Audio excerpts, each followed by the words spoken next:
Namo tassa bhagavato arahato samma sambuddhassa. Namo tassa bhagavato arahato samma sambuddhassa. Namo tassa bhagavato arahato samma sambuddhassa.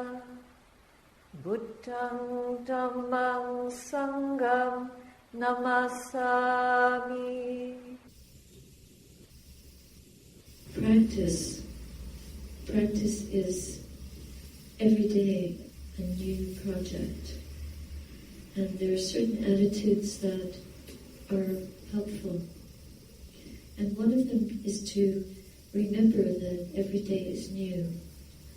That means that we don't know what's going to happen. We don't know how much is going to happen that we like or don't like.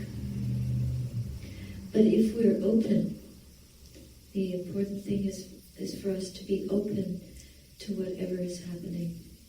And that openness is not easy to develop. And while I was adjusting my robe, I was thinking, what if we had a prerequisite for attending a day of mindfulness? Everybody has to wear a robe for the day. You'd be so worried about keeping this thing on your body that you wouldn't worry about anything else. You'd be so interested in straightening it and adjusting it and how does it look and being able to sit down in it and stand up in it. It would just take up all your attention. I think that nowadays the media, not the media of the body, we have a whole array of media from which we work or through which we connect to the world, the 5 sense doors. But there's an external media, and that external media, it is not practicing Dhamma. Not practicing Dhamma at all. In fact, I would conclude from my brief experience on this planet that media is determined to manifest itself through as much greed, hatred, and delusion as possible, whether consciously or unconsciously.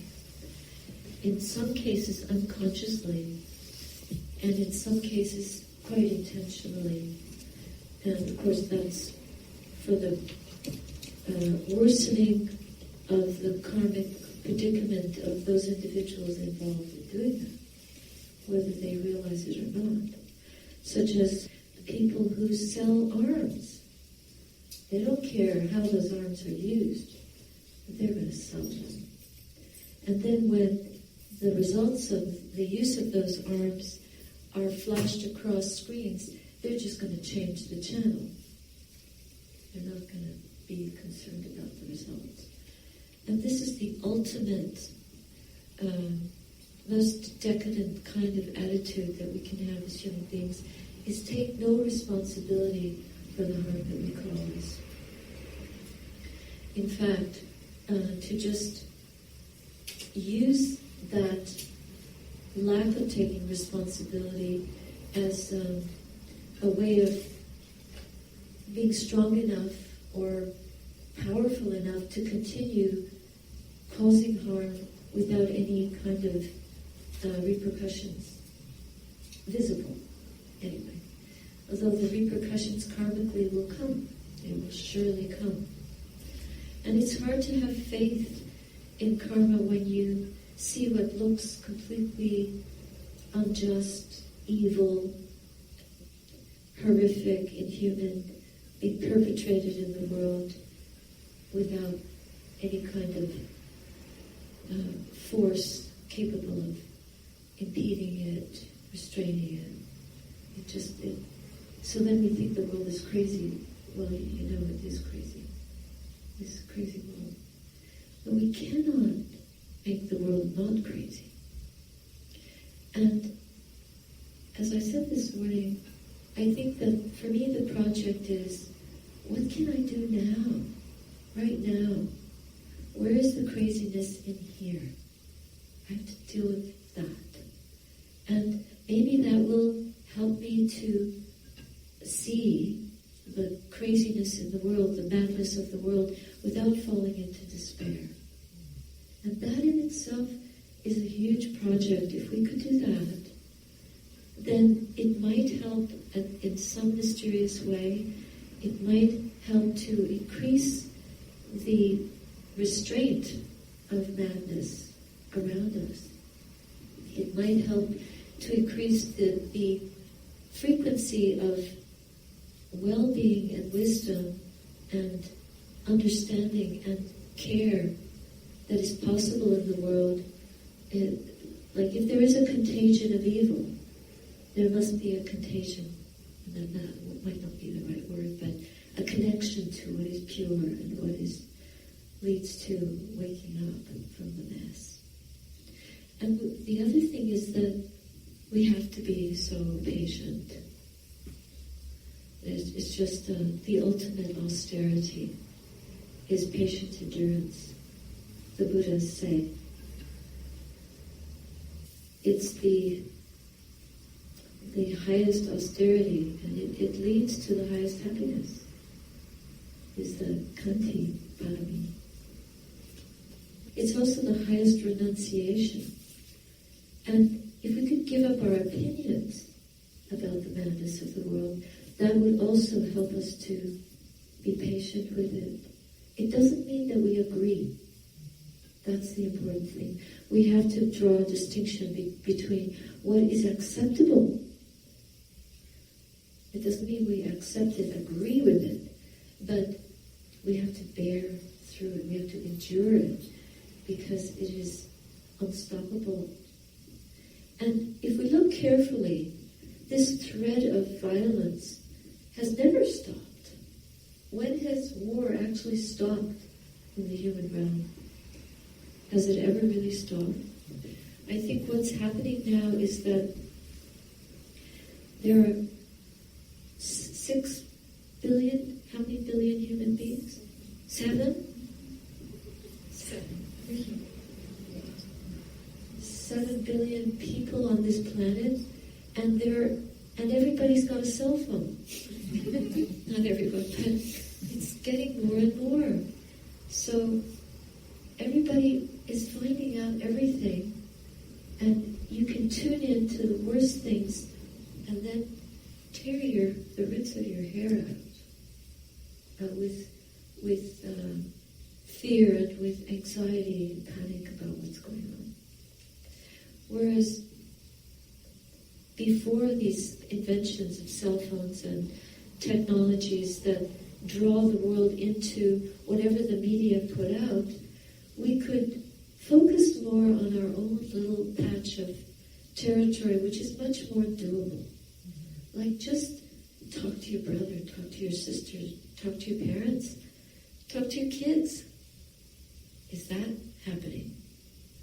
What are the broken relationships that we can repair, that we have some ability to influence through our own dedication and inclination towards the indestructible goodness that we have within us, and not to give up faith in that at any cost.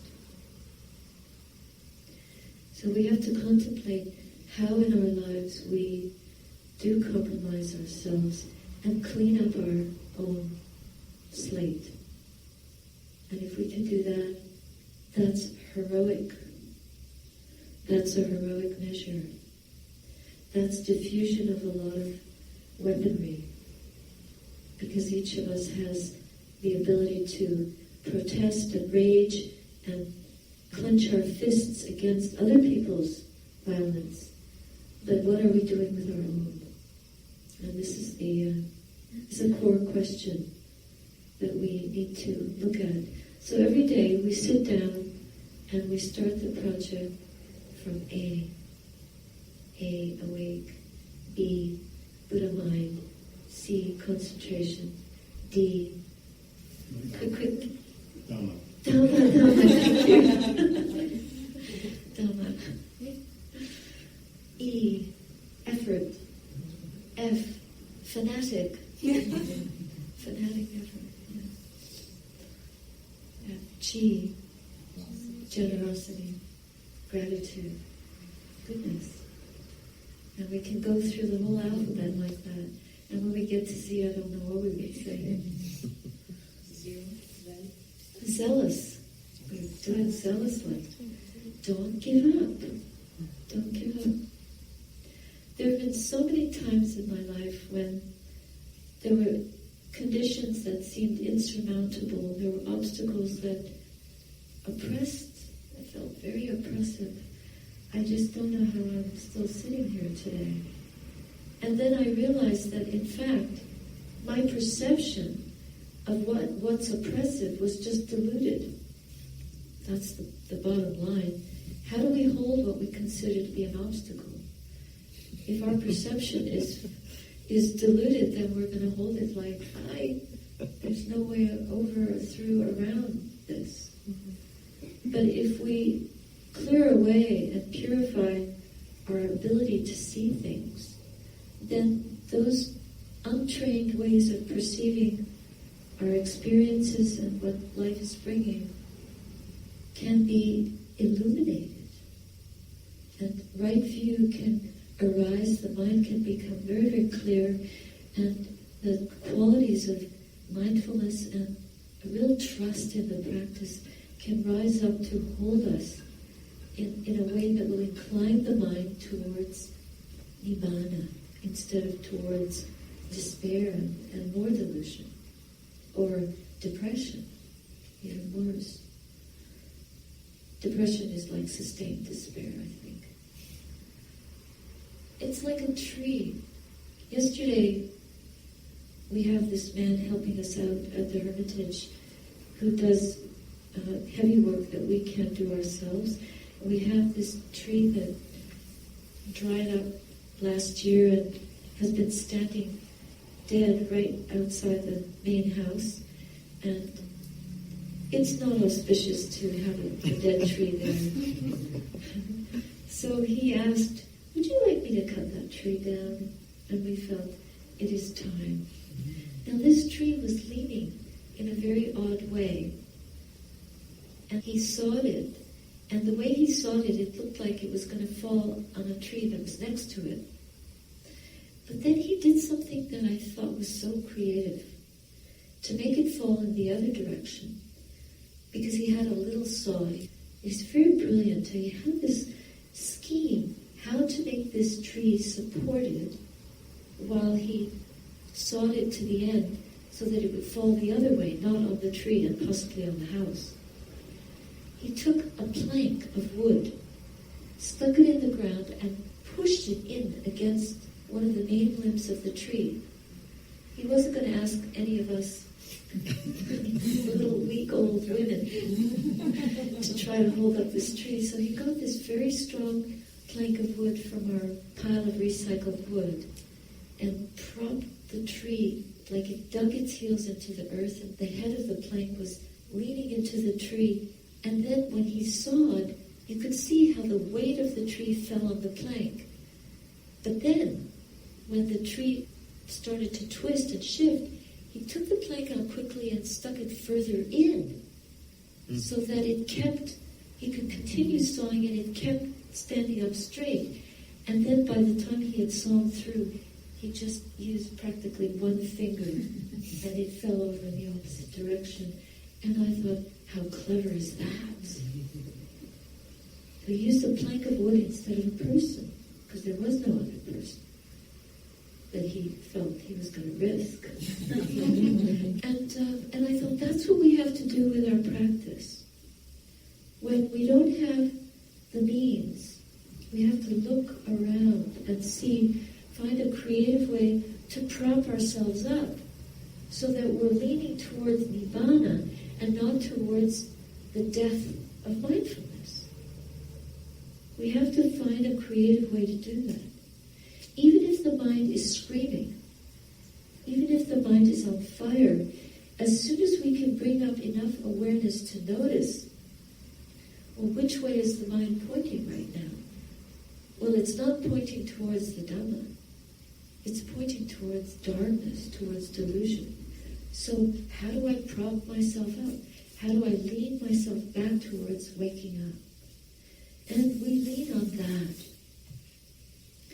If it's loving kindness, or it's forgiveness, or even if it's awareness of non-anger. Like supposing the mind is impassioned with resentment because somebody has been really unskillful to us and we don't know how to respond. But we don't have to respond right away. We can wait and try to cool down. We know that much. But we're trying to cool down, it's not working. Can we look in there and the way you look for a needle in a haystack almost, or in the grass? I lost a beautiful needle in the grass the other day, and never found it, but I found a lot of other things in the grass. So you find a shred of non-anger. There is some beauty in the heart. There is some love and goodwill in the heart that we can touch. We just have to brush it off a little bit in the middle of this scalding, burning feeling that's possessing the mind.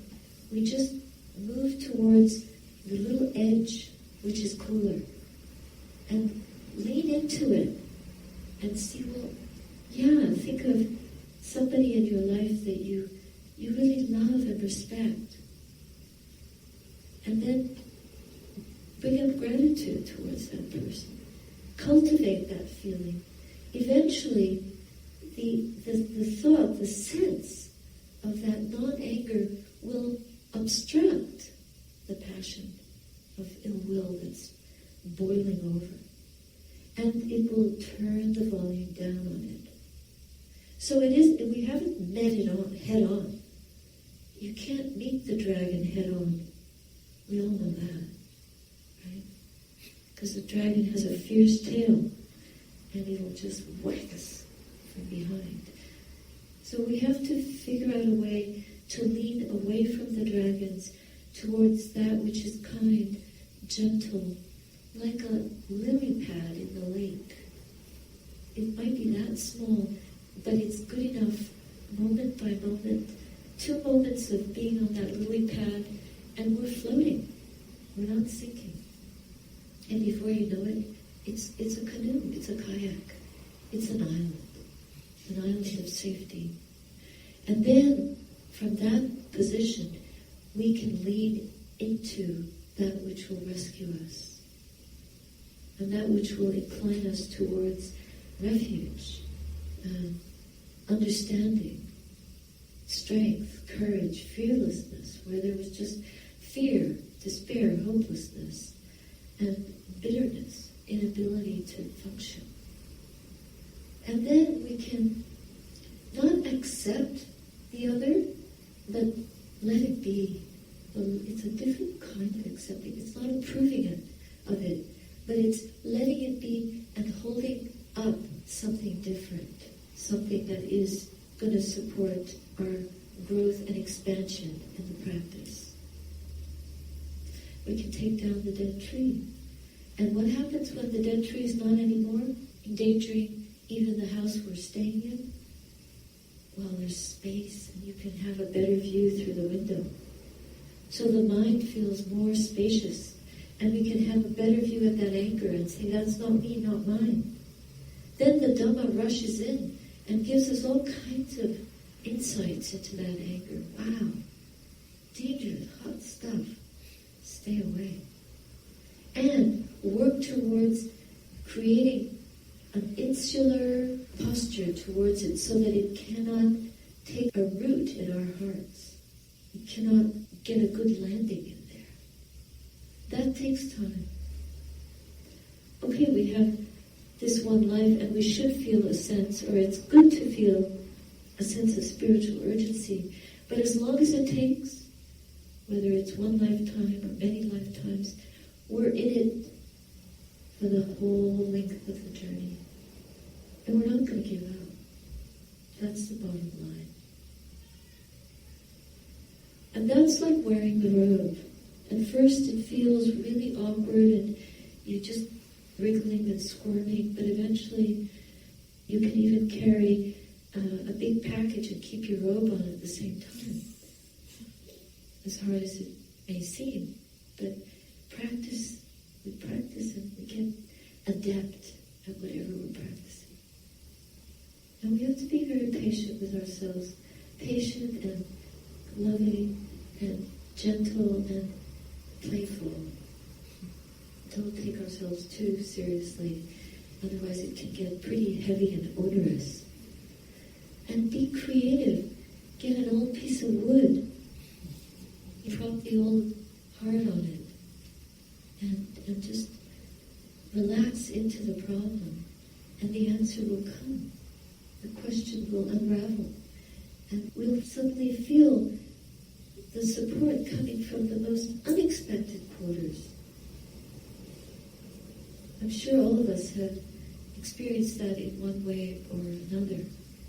Some unexpected hand reaches out and offers to help, offers to listen.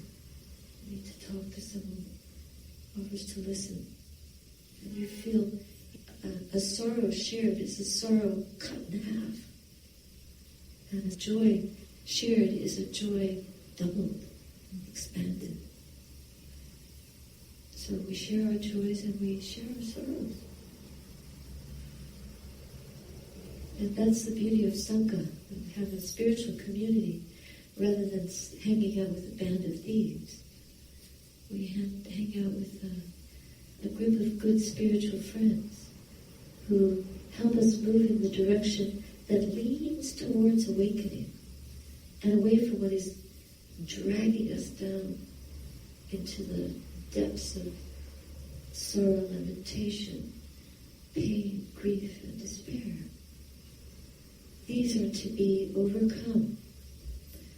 And the Buddha said, spiritual friendship is 100% of the path. We need to be careful about feeling a sort of spiritual arrogance.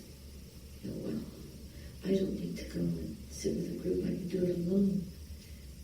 Maybe sometimes, but at other times, look for the friends that can give us a hand when we're in trouble and have the humility to ask for help, to ask for a hand to reach out to. Like that little lily pad, it might be out of reach. So you ask for somebody to help get you to a safe side of the river where you can climb on the shore and rest till you're strong enough to keep going. And I've experienced that over and over and over again, living the monastic life. And I often marvel at the kind of women that come forward to take the robe and make the commitment against sometimes a fierce wind blowing. And you don't know what strength you have until you use it. And when you use it, you feel surprised at what we can endure and persevere through. Our culture can be a bit soppy sometimes. We have so much comfort. When it's hot, there's a fan. When it's cold, there's a heater. We just have so many conveniences and comforts. So we tend to be spoiled for comfort. And you think about people who, like listening to talks given in Wat Pampong or Wat Pananacha by some of the Ajahn Chah monks back in the 80s, 70s, 60s, late 60s, Ajahn Smedo. And sitting on a bare marble or concrete floor for hours and you couldn't move because the teacher's eyes were on you. And your spiritual companions would think less of you if you moved, and the pressure was on. Talk about pressure. So you didn't move, and here we're softer. But what comes up in the heart is not softer. And so we have to, it doesn't matter so much. Physical austerities are one thing, but many of those monks ended up leaving anyway because they could endure the physical austerities, but they couldn't endure the mental austerities. Those are the rocks where we can get easily dashed to pieces. And we need every tool in our spiritual toolkit. Not just to carry it like, look at my beautiful tools, but to know how to use them. And when the pliers don't fit, then take something else that will get the nail into the wood, or take it out of the wood, or make a straight angle, or whatever we have to do. Make a straight course to keep our virtue intact, to keep our mindfulness intact, to uplift and buoy our faith, and to concentrate on what is worthy of concentrating on, and to leave the rest aside. Not to be distracted by things that will not take us on the journey to Nibbana. So we have to be wise and discerning, like when you go shopping, you choose fruit that is not rotten to eat. You try to pick the fruits that are going to last. So you have something in the fridge that you can eat for a few days. If you pick soft, mushy fruit, then it'll go bad very quickly. And in that way we have to pick up and nourish ourselves on what will support our spiritual journey, not what is just an idle, fleeting, pleasant experience, like just a pleasurable mind state, and we keep trying to get that back. But meanwhile, we're missing the agitation and restlessness that we're developing as a result of clinging to a mind state from a retreat 2 years ago. That's living in the past. That's clinging to what's gone. Instead of noticing that, we continue to cling to that memory. Instead of noticing what it's doing to our ability to practice with what is arising here and now. And to notice the greed or the agitation, and to work with that. That would be much more fruitful for us than longing for something that's gone. And that can apply to so many other things in life. Lost friendships, lost possessions, lost strength, lost functioning of the body, so many situations. And then the ability to use renunciation and precepts to let go when it's suitable to let go, and to be determined, like have that kind of strength and determination that, well, especially like around speech, no, I'm not going to talk about that person. I'm not going to ridicule. I'm not going to laugh at something that isn't really funny just because everyone else is. I'm going to stand up for what is true and what is kind, rather than at the cost of someone else's dignity. I see this all the time. How people create comedy, which is at the expense of somebody else's dignity. So we have to be very mindful what we're doing to each other and to ourselves in the choices that we make. So, discernment, stability in our intention, inclining ourselves like the tree to fall towards awakening and freedom rather than to bondage and delusion. bringing up the goodness from within us and not expecting the world to behave accordingly. Whether the world does or not, it's really not our business. It is, in one way, as much as it could be, like always vote for what is true and what is harmless, what is non-violent, what is virtuous, what is integrity, and what is the Dhamma, rather than what is the opposite. But protect that in ourselves, which will be also a protection for others. So the 4 Brahma Viharas is very, very important. Loving kindness, compassion, empathy, rejoicing for others when it's appropriate. And then the equanimity that finds the middle way when we cannot control the forces of greed, hatred, and delusion. We can't. The way they operate outside of ourselves. Finding the equanimity when the body is degrading, falling apart, a certain kind of acceptance there of conditions that we cannot change. As healthy as we want to be, eventually part of the human journey is old age, sickness, and death. And instead of trying to pretend that that's not happening or try to prevent it at all costs, which is what a lot of industries are convincing us can be done. It can't. There is no cure for old age. There's no leaving this realm without leaving the body behind. And we all have to leave this realm in one way or another. So the point is that we can bring health to the mind, the heart.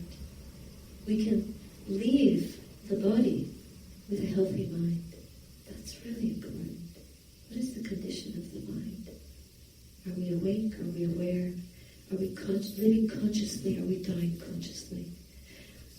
Or are we thrashing and resisting and not accepting? The journey doesn't stop when the body disappears. That's important to reflect on. We only understand these parameters the way they define life, or the human journey, or I would rather call it the spiritual journey, is what we know of this realm, but we don't really know very much that we can trust. And then accept or get used to make peace with not knowing.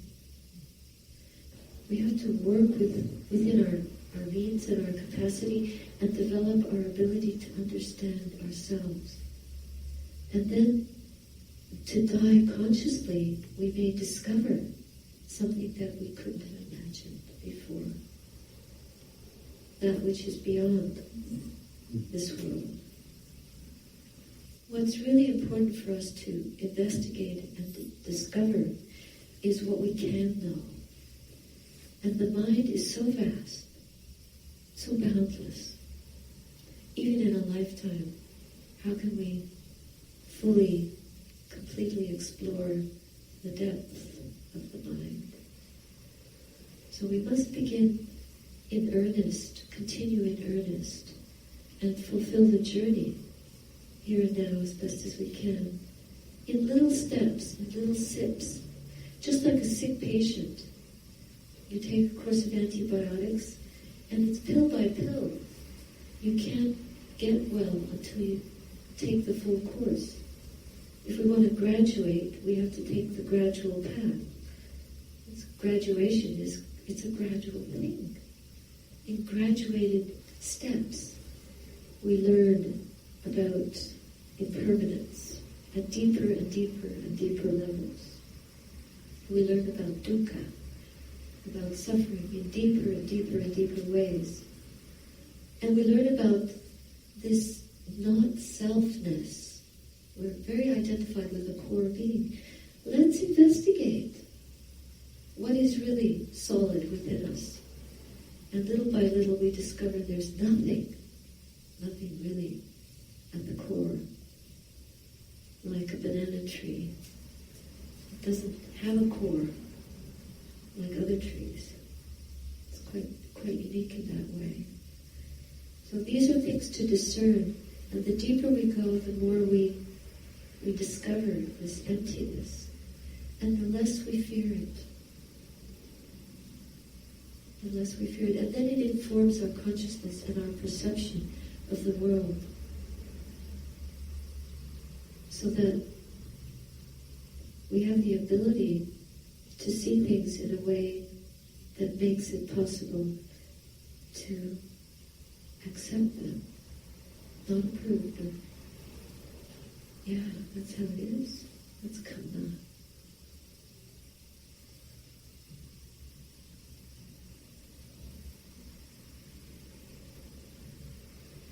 Wearing the robe of Dhamma is, it takes a long time to get used to it. But if we have the patience, we end up wearing it gracefully and fearlessly, and we know that it's the way that will help us to free ourselves from all our opinions and judgments. Those are the biggest obstacles. I always like to call opinions open onions.